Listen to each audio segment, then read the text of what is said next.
Shalom, selamat pagi Bapak Ibu semuanya. Mari kita awalin saat teduh kita pada hari ini, melanjutkan pembacaan dan ulasan kitab Keluaran pasal 37 ayat 25 sampai dengan 28. Sebelum kita mulai baca Alkitab, kita berdoa dahulu.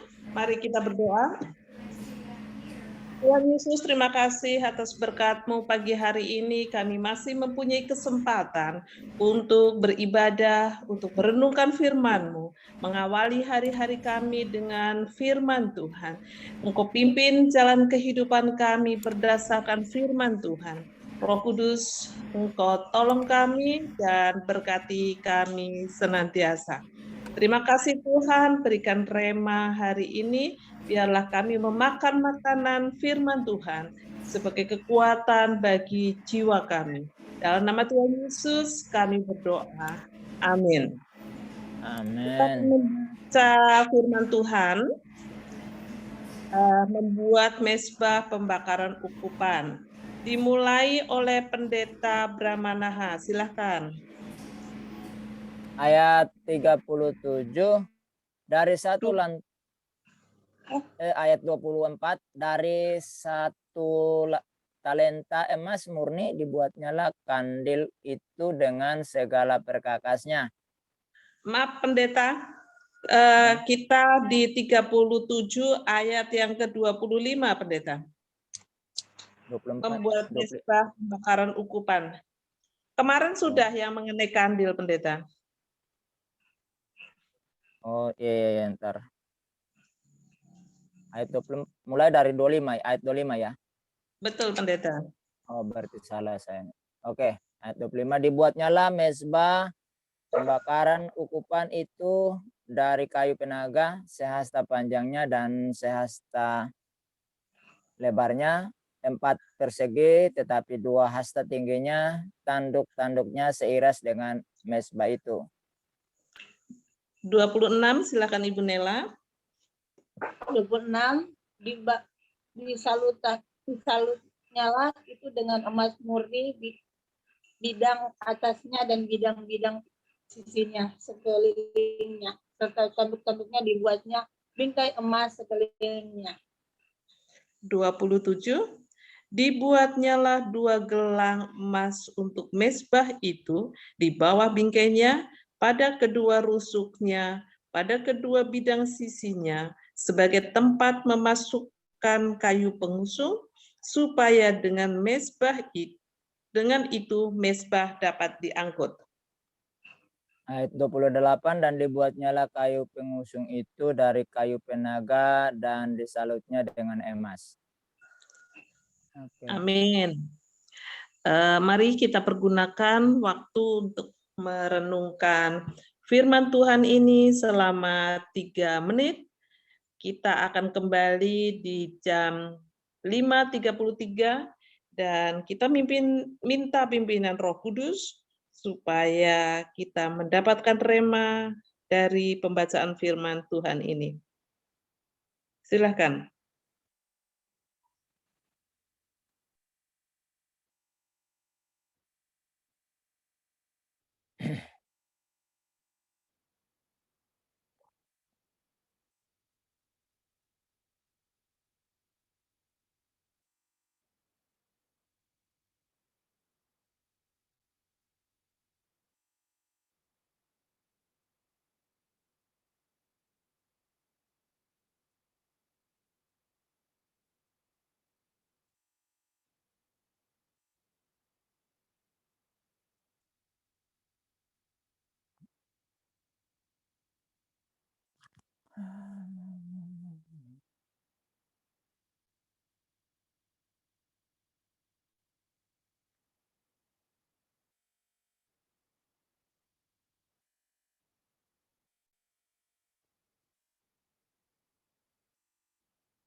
Baik, selamat pagi. Shalom. Kita akan mendengar ulasan dari Keluaran 37 ayat 25 sampai 28, membuat mezbah pembakaran ukupan dari pendeta kita, Pendeta Brahmanaha. Silakan Bapak Pendeta.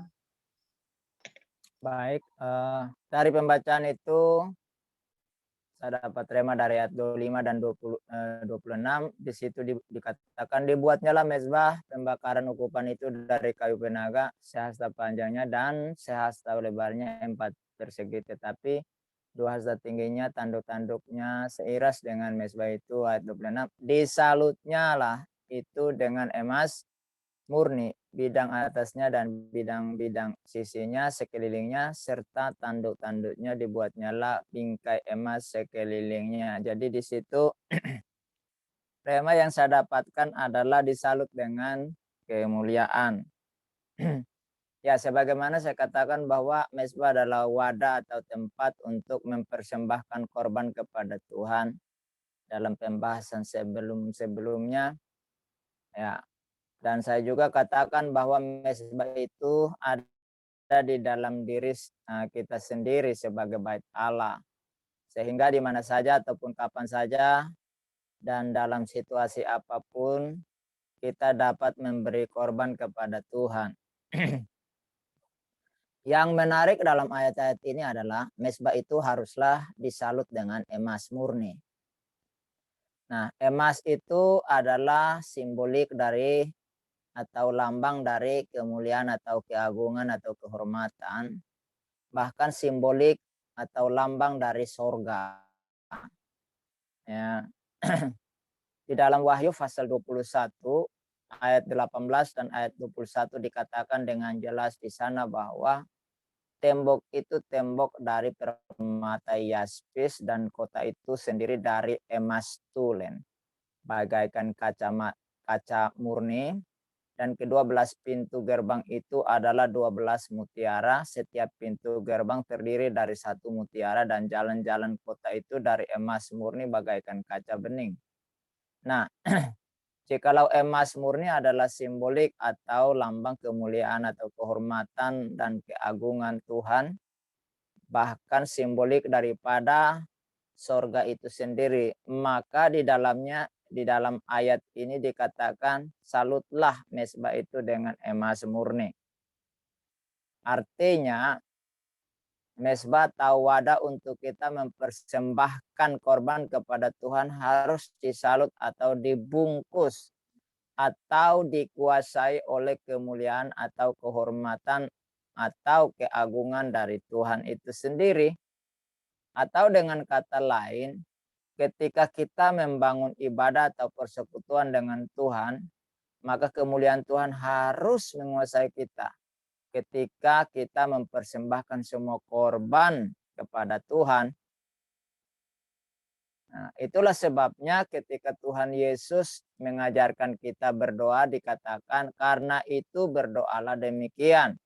Bapa kami yang di sorga, dikuduskanlah namamu, datanglah kerajaanmu, jadilah kehendakmu di bumi seperti di sorga. Di dalam Matius pasal 6 ayat 9 sampai 10. Ya. Maksudnya adalah di dalam membangun mesbah dengan mesbah atau dengan Tuhan, maka ada suasana surga yang penuh dengan wibawa, penuh dengan sukacita, atau kebahagiaan itu hadir dan melingkupi kita, dan kita mengalami dan menikmati kehadiran Tuhan sendiri. Ya, dengan demikian maka ibadah atau persekutuan kita dengan Tuhan itu bermakna dan memberikan dampak dan faedah dalam kehidupan kita, karena Tuhan hadir dengan kemuliaan dan kehormatan serta keagungannya. Nah, Raja Daud pernah katakan di dalam Mazmurnya, yaitu Mazmur 22 ayat 4. Padahal engkaulah yang kudus yang bersemayam di atas puji-pujian orang Israel, kata Raja Daud. Jadi ketika kita membangun mezbah bagi Tuhan, biarlah kehadiran Tuhan dengan segala atributnya menguasai dan membimbing kita. Karena itu pastikanlah diri kita bila membangun mezbah untuk Tuhan, Dia hadir bersama-sama dengan kita pada saat kita membangun mezbah dengan Dia. Itulah sebabnya di dalam Matius pasal 18 ayat 20 dikatakan, sebab di mana 2 atau 3 orang berkumpul dalam namaku, di situ aku ada di tengah-tengah mereka. Kehadiran Tuhan dengan kemuliaannya mestinya kita rasakan ketika kita membangun mezbah dengan Tuhan. Nah, itulah sebabnya kenapa kemarin kita bicara itu ya, tadi disinggung bahwa kami berdebat di situ. Karena yang namanya kudus itu bebas dari dosa, murni, tidak tercemar. Tidak tercemar dengan apa? Tidak tercemar dengan dosa. Makanya memang kita dipanggil keluar, masuk dalam terang atau kekudusan Tuhan. Tidak boleh untuk melakukan dosa. Karena tidak ada dosa yang masuk surga. Itu kan. Nah, oleh karena itu kita perlu disalut dengan kemuliaan Tuhan agar kita tidak buat dosa. Kenapa Adam dan Hawa itu ketika jatuh dalam dosa, mereka melihat bahwa mereka malu. Karena kemuliaan Tuhan yang tadi membungkus mereka, menyalut mereka, menguasai mereka, itu lenyap, hilang. Karena apa? Karena mereka sudah berdosa. Itulah sebabnya firman Tuhan katakan, semua manusia telah berbuat dosa dan kehilangan kemuliaan Allah. Jadi kemuliaan Allah tidak lagi menyalut mereka. Kekudusan Tuhan itu tidak lagi menyalut mereka. Maka mereka najis, berdosa. Kenapa mereka najis? Karena berdosa. Kenapa kehilangan kemuliaan Allah? Karena berdosa, tidak suci, tidak murni lagi, tidak kudus lagi. Itu maksudnya. Jadi siapa yang bilang kalau kita sudah percaya Yesus masih boleh melakukan dosa? Enggak boleh. Lalu bagaimana kita masih bisa berdosa? Ya karena kita masih ikuti kemauan kita, kehendak kita, keinginan kita. Kalau kita ikut tuntunan Roh Kudus, enggak lakukan dosa. Itu maksudnya. Nah, itu seperti itu. Maka Tuhan tahu itu. Maka Dia sediakan jalan keluar. Dalam 1 Yohanes 1 ayat 9. Apabila kita berbuat dosa, kita harus mengaku kepada Tuhan. Maka Ia adalah setia dan adil untuk mengampuni kita dan menjauhkan kita dari segala kejahatan. Itu sudah jelas. Supaya apa? Pemurnian itu terus, kekudusan itu terus. Kita tetap terus di dalam kesucian, kekudusan, tidak tercemar. Itu maksudnya. Maka Tuhan menjaga kita. Kalau kita sudah lahir baru, Tuhan jaga. Ketika kita mau berbuat dosa, baru ada timbul dalam hati pikiran, Roh Kudus ngomong, itu dosa, jangan lakuin. Itu maksudnya. Seperti itu. Nah, itulah rema yang saya dapatkan pagi hari ini. Ya, semoga memberkati hidup kita, keimanan kita, supaya kita tetap tersalut, tetap dikuasai oleh kemuliaan Tuhan, kekudusan Tuhan, keagungan Tuhan. Agar apa? Kita tidak berbuat dosa. Seperti itu. Tuhan Yesus memberkati. Nah, mungkin teman-teman ingin untuk berbagi, terima silakan untuk menyampaikannya. Haleluya, puji Tuhan. Tema yang sangat memberkati ya, Bapak Ibu dari pendeta kita. Silakan Ibu Nela, ada yang mau dibagikan? Ya, makasih Pak Bram, sangat memberkati juga. Ya, Iya, Mas. sama-sama.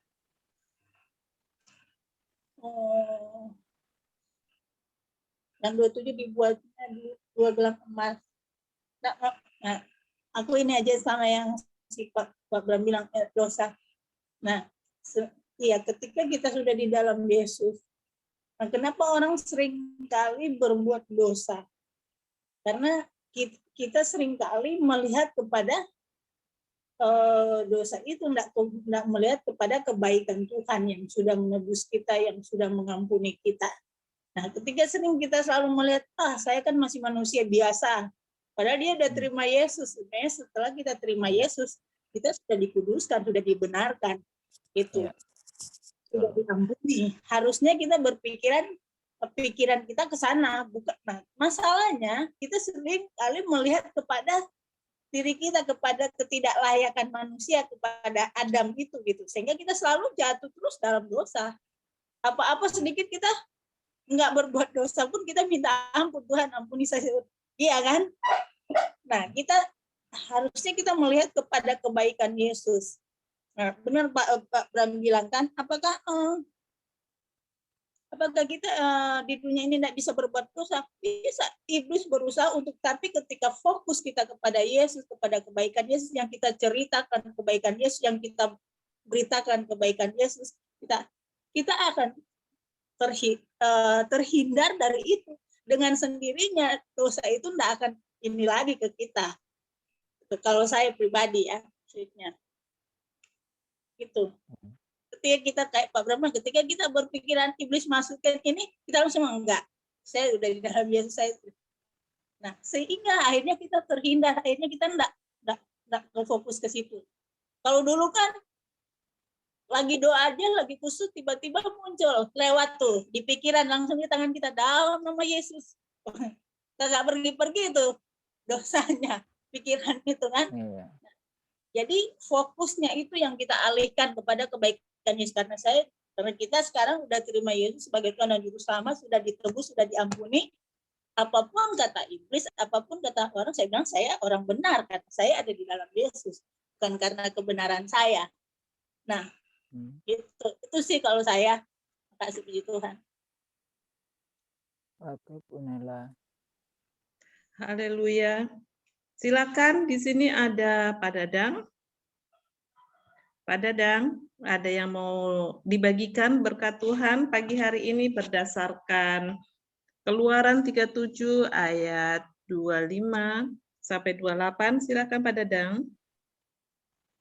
Bu, makasih. Saya nyimak aja. Berkati kok, Bu. Salam, Bu. Yuk, puji Tuhan. Iya. Saya juga terberkati sekali dari Keluaran 37 ini mengenai mezbah ya. Mezbah yang sudah dibuat sebagai tempat persembahan, memberikan korban kepada Tuhan, dan tempat di mana kita bersekutu dengan Tuhan dalam doa-doa kita. Seperti tadi sudah diberitahukan oleh Pendeta Brahmanaha bahwa dalam doa-doa kita harus dilingkupi dengan kehadiran Tuhan, kemuliaan Tuhan membimbing kita, dan doa yang sudah diajarkan sendiri oleh Tuhan Yesus, yaitu doa Bapa kami. Bahkan kalau kita lihat Yesaya 56 ayat 37, di situ dikatakan, mereka akan kubawa ke gunungku yang kudus, dan akan kuberi kesukaan di rumah doaku.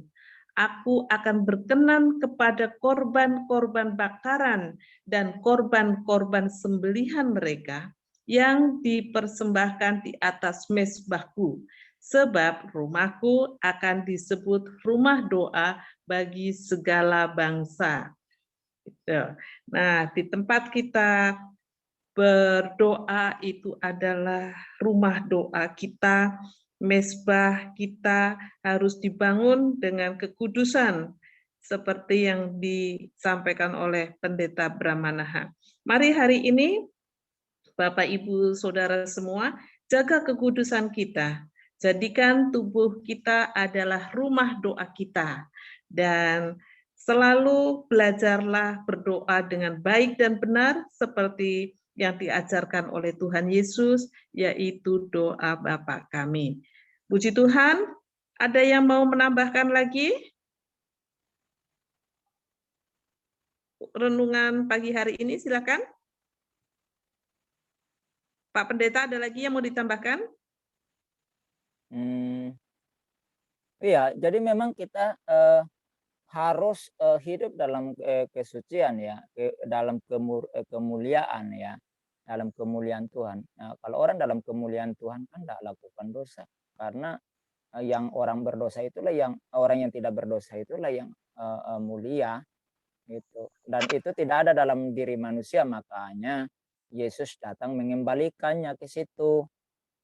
Seperti itu. Makanya seperti Bu Nela bilang tadi kan. Nah, sering saya bilang, jadi kita itu kenapa kita dikatakan kudus? Jadi kita Bang, dalam nangis mama di tempat cuci, Bang. ya, jadi kita kudus itu bukan dalam pandangan kita sebagai manusia. No. Kalau kita lihat pandangan manusia, kita nggak ada yang kudus. Kita nggak ada yang mulia. Tapi dalam pandangan Tuhan, jadi ketika Yesus telah mati di kayu salib, darahnya tercurah, menebus kita, menyucikan kita, jadi kita ditebus dan disucikan dengan darah Kristus, ya. Dan nantinya firman-Nya menyucikan kita sehingga kita murni. Nah, saat kita terima Yesus Kristus sebagai Tuhan dan Juru Selamat pribadi itu, saat pengakuan itulah position kita itu orang kudus. Ya, dalam sudut pandang Tuhan kita kudus. Pertanyaannya, apakah kita masih berdosa? Enggak, masih. Faktanya kita masih jatuh dalam dosa kan? Begitu. Jadi dalam sudut pandang Tuhan, kita adalah orang kudus. Itulah yang disebut dengan kita dipanggil masuk dalam terang Tuhan. Makanya disebut eklesia. Ya. Jadi dalam posisi kita sudah betul, kita sudah ada dalam kekudusan. Maka itu harus dipertahankan, dijaga terus. Maka supaya bisa itu dijaga, maka kita diberikan Roh Kudus. Tugas Roh Kudus itulah yang menginsafkan kita, mengingatkan kita tatkala kita ingin melakukan dosa, karena kedagingan kita kan ingin terus tuh melakukan dosa supaya kita tercemar terus. Roh Kudus fungsinya jangan. Nah, ketika kita tidak membungkam suara Roh Kudus dan kita dengar itu, dan kita mau dituntun oleh Roh Kudus itu, maka kita tidak lakukan dosa itu. Tidak jadi lakukan. Kan begitu. Jadi Roh Kuduslah yang mencegah kita untuk tidak melakukan dosa itu agar tidak tercemar. Tetap dalam kekudusan. Itu dalam posisinya itu. Maka Rasul Paulus katakan, kerjakanlah keselamatanmu itu. Itu maksudnya itu. Makanya Rasul Paulus juga katakan, kita itu prajurit yang harus berjuang sampai finish. Jadi posisi kita sudah betul, maka kita harus jaga kekudusan itu. Bagaimana menjaganya? Harus dengar-dengaran sama Roh Kudus. Apa kata Roh Kudus? Seperti itu. Sehingga kita tetap di dalam kekudusan. Sehingga kita tetap ada dalam kemuliaan. Kita tetap ada di dalam keagungan Tuhan. Orang yang jatuh dalam dosa, tidak lagi hidup dalam kemuliaan, kekudusan, keagungan. Enggak lagi. Makanya kenapa saya katakan, kenapa orang bisa berdosa? Kan katanya kalau kita dipenuhi Roh Kudus kan kita tidak buat dosa kan? Orang yang dipenuhi Roh Kudus enggak akan buat dosa. Nah, kenapa orang bisa berbuat dosa? Nah, saat orang berbuat dosa itulah saat orang tidak sedang dipenuhi Roh Kudus. Ada ruang yang kosong yang dapat diisi dengan dosa. Itu makanya Tuhan suruh untuk kita terus ya memberikan Roh Kudus itu untuk tetap memenuhi kita. Nah, kan namanya kepenuhan Roh Kudus itu kan berarti kita dikuasai. Masa kita dikuasai oleh Roh Kudus kita masih berdosa, berbuat dosa? Itu kan enggak masuk di akal sehat gitu. Nah, itu seperti itu. Makanya jangan kita disesatkan oleh pengajaran-pengajaran yang mengatakan bahwa kita sudah dipilih sebelum alam semesta diciptakan, kita sudah ditentukan untuk masuk surga dan neraka. Betapa jahatnya Tuhan itu. Kok sudah punya rencana untuk, ini masuk surga, ini masuk neraka.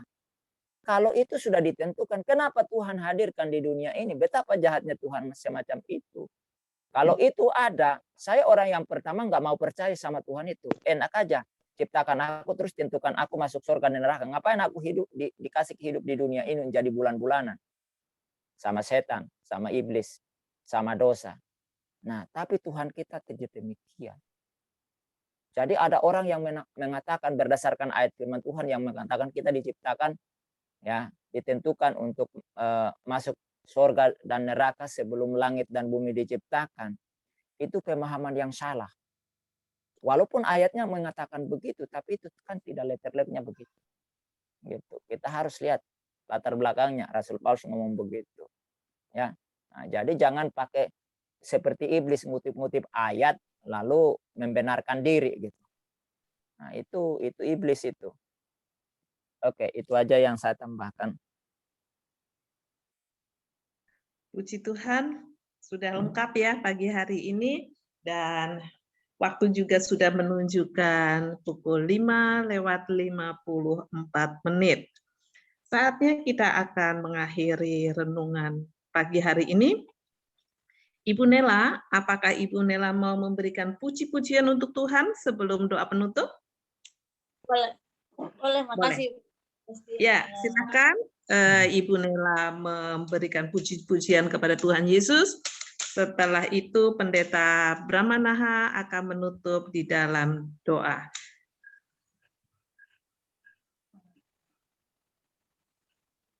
Silakan Bu Nela. Oke. Kasih dari surga memenuhi tempat ini. Kasih dari Bapa surgawi.